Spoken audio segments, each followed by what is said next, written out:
अस्सलाम वालेकुम and welcome back to my channel. मैं अपने लेटेस्ट वीडियो पर हैरत अंगेज रिस्पॉन्स के लिए आप सबका बहुत मशहूर हूँ, जो कि कल पोस्ट की थी मैंने। आपके सपोर्ट, इन्वॉल्वमेंट और रिमार्क्स का बहुत शुक्रिया। एक बार फिर आप सबका बेहद शुक्रिया मेरे चैनल को इतना लाइवली और इंगेजिंग बनाने के लिए।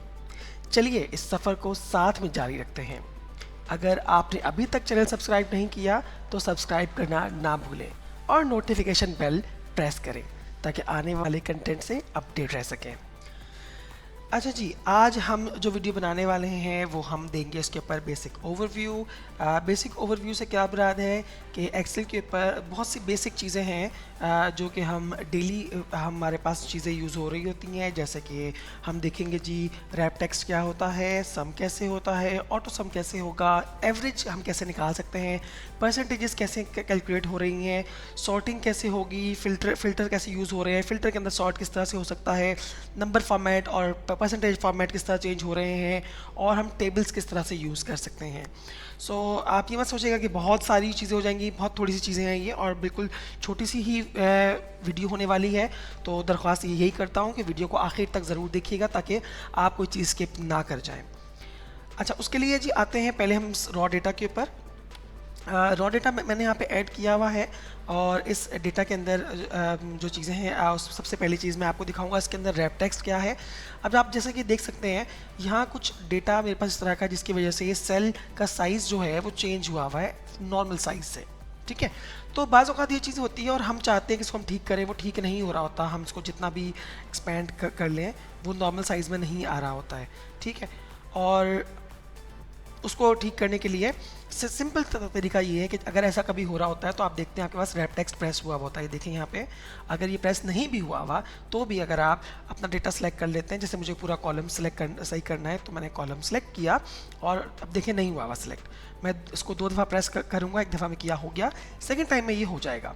और अब अपने डेटा को पूरा विजिबल करने के लिए मैं डबल क्लिक कर लूँगा यहाँ पे, ताकि वो उसके एक्यूरेट साइज़ तक वो विजिबल हो जाए। ठीक है, ये हो गया डिस्प्ले हमारे पास सेट। बहुत आसान था ये। उसके बाद नेक्स्ट हमारे पास जो चीज़ आती है वो आती है जी परसेंटेज। हम देख लेते हैं परसेंटेज। अब देखें ये किसी चीज़ की प्राइस लिखी हुई है, दिस इज़ द प्राइस, और ये परसेंटेज है, समझ लें कि ये चार्जेस हैं और ये कमीशन है। अब ये 30% है, यानी कि ये जो लिखा हुआ है ये परसेंटेज में लिखा हुआ है। ठीक है, ओके।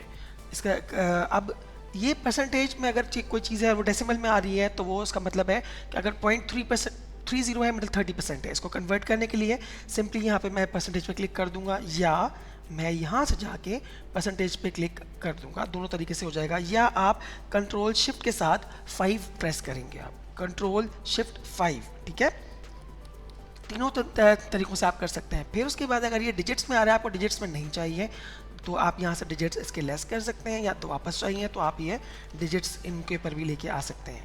ठीक है, अब मैं कहता हूँ जी 30% मुझे अमाउंट निकालना है 808 का, तो मैं इसको दूंगा इज इक्वल्स टू, ये मल्टीप्लाई होगा। मल्टीप्लाई का साइन पता है स्टैरिक होता है, 8 के ऊपर 8 के साथ आपके पास आ रहा होगा कीबोर्ड के ऊपर स्टार और ये वाली अमाउंट, तो यहाँ पे ये परसेंटेज अमाउंट दिखा देगा। राइट, फ़र्ज़ करें आपके पास ये परसेंटेज मेंशन नहीं है, ये अमाउंट है, और सवाल ये है कि यार इसका इस 808 रुपये का में से 245 रुपये कमीशन है, तो बताएं कितना परसेंट हुआ। तो उसके लिए हम इज इक्वल टू लगा के कमीशन की अमाउंट को डिवाइड कर देंगे टोटल प्राइस से, तो परसेंटेज आ जाएगी, और उसको परसेंटेज में कन्वर्ट करेंगे, 30% है। तो दोनों चीज़ें हमने यहाँ पे कवर कर ली हैं। ठीक है, तो आई होप कि परसेंटेज दो तरह से हम कैलकुलेशन कर रहे हैं, यानी कि एक जगह पे हमारे पास परसेंटेज मेंशन थी, अमाउंट मेंशन नहीं थी, नंबर मेंशन नहीं था।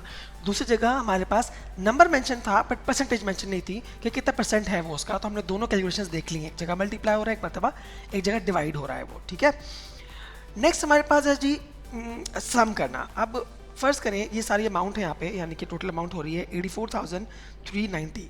इसको मुझे यहाँ पे सम करना है। पहला तरीका ये है कि मैं इज इक्वल टू और SUM लिखूँ। जैसे ही सम लिखा हुआ पास यहाँ पे ड्रॉप डाउन में आ जाए तो मैं टैब प्रेस करूँगा तो ये मेरे पास फॉर्मूला आ जाएगा, और मैं इसको ड्रैग करके कीबोर्ड की मदद से सेलेक्ट करके सारा कंट्रोल शिफ्ट के साथ अपर एरो प्रेस करूँगा तो टॉप तक ले जाएगा मुझे वो। फिर मैंने प्राइस वाला जो सेल है ये वाला ही हटा दिया, यानी कि शिफ्ट से हटा दिया अपना, शिफ्ट को छोड़ दिया और एक एरो नीचे लेकर आया और मैंने इसको एंटर प्रेस कर दिया तो ये अमाउंट आ गई। दूसरा तरीका ये है कि हम ऑल्ट के साथ इक्वल टू प्रेस करें, ऑल्ट इक्वल टू, तो वो ऑटोमेटिकली आप देखें उसने सिर्फ जहाँ तक डिजिट्स हैं उन्हीं को सिलेक्ट किया है, प्राइस वाले सेल को सिलेक्ट नहीं किया है। एंटर प्रेस करते ही टोटल हो जाएगा। बहुत आसान था ये, तो सम भी हमने निकालना सीख लिया। आप प्लीज़ प्रैक्टिस ज़रूर कीजिएगा, क्योंकि अगर आप प्रैक्टिस नहीं करेंगे तो आपको याद नहीं रहेगा, आप ये भूल जाएंगे। ठीक है, अगला है जी, लेट्स सपोज कि ये हमारे पास अमाउंट लिखी हुई है, इसका मुझे एवरेज चाहिए कि एवरेज जो है, या इसका एवरेज कर लेते हैं। कमीशन, एवरेज कमीशन हम क्या दे रहे हैं। अब देखिए एवरेज यहाँ पे आ रहा है कि 485.85 है, तो मैंने इज इक्वल्स टू लिखा AVER, और जैसे ही वो आ गया मेरे पास यहाँ टॉप डाउन में, मैंने टैब प्रेस किया और फिर मैंने ये सारा सिलेक्ट कर लिया यहाँ से और मैंने इसको एंटर प्रेस कर दिया। आप देख सकते हैं एवरेज इसने मुझे यहाँ कैलकुलेट करके दे दी है। सो ये भी आसान था, परसेंटेज ही मैंने बता दिया। अब हम चाहते हैं कि यार ये सारा जो डेटा है हमारे पास थोड़ा टेबल फॉर्मेट में आ जाए। देखिए टेबल फॉर्मेट्स में हमारे पास बहुत सारे ऑप्शन हैं हमारे पास, हम यहाँ से डायरेक्ट जाके भी सिलेक्ट कर सकते हैं। उसके बाद ये रेंज पूछेगा कि कहाँ तक, फ़र्ज़ करें मैं कहता हूँ यार नहीं मुझे सिर्फ यहाँ तक ही टेबल सेलेक्ट करके दो, तो मैं टेबल यहाँ तक भी बना सकता हूँ, देख रहे हैं आप। और अगर मैं कंट्रोल शिफ्ट टी, कंट्रोल के साथ टी प्रेस करूँगा तो खुद ही वो ये पॉपअप हो जाएगा। यहाँ फिर से मैं सिलेक्शन खुद दे सकता हूँ, ये ऑटोमेटिकली सिलेक्शन वहाँ तक लेगा जहाँ तक कोई ब्लैंक सेल नहीं है, यानी कि लिंक टूट नहीं रहा है।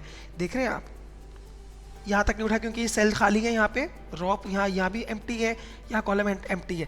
जहाँ तक लिंक नहीं टूट रहा वहाँ तक डेटा खुद सेलेक्ट कर लेगा। आप ओके प्रेस कर लें, बाय डिफ़ॉल्ट ये आपको इस तरह का एक टेबल दे देगा। जैसे ही हम कुछ नया क्रिएट करते हैं एक्सेल के अंदर तो उसके हिसाब से उसके लिए एक नया टैब जनरेट हो जाता है। देखिए अगर मैं टेबल से बाहर क्लिक करूँगा ये टैब ख़त्म हो गया, वापस टेबल पर क्लिक किया ये टैब आ गया। ये टैब इसीलिए है कि जो चीज़ मैंने क्रिएट की है उसके ऊपर अगर मुझे कोई चेंजेस करनी है, जैसे कि टेबल के लिए ही है तो टेबल से रिलेटेड सारी चीज़ें इसके अंदर आ गई हैं। टेबल का नाम चेंज करना है अगर मुझे, तो वो भी मैं कर सकता हूँ। टेबल का नाम भी यहाँ से मैं चेंज कर सकता हूँ, लेकिन टेबल का नाम चेंज करते हुए हमें ध्यान रखना है कि यहाँ भी आपने स्पेस नहीं दे सकते आप कहीं, लाइक जैसे डेटा स्पेस 1 दूंगा तो ये एरर दे देगा, सही। लेकिन इसको अगर मैं डेटा _1 कर देता हूँ तो ये टेबल को सेव कर लेगा।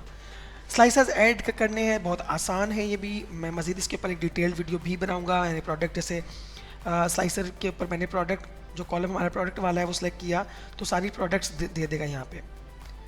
या मैं स्लाइसर के ऊपर जाके मैंने क्या किया, स्टॉक वाला दे दिया, तो मैं अब यहाँ पे क्लिक करूँगा तो यहाँ डेटा मेरा चेंज होता रहेगा। इन स्टॉक के ऊपर सिर्फ इन स्टॉक का डेटा आ रहा है, फ़िल्टर लगा दिया खुद ही इसने।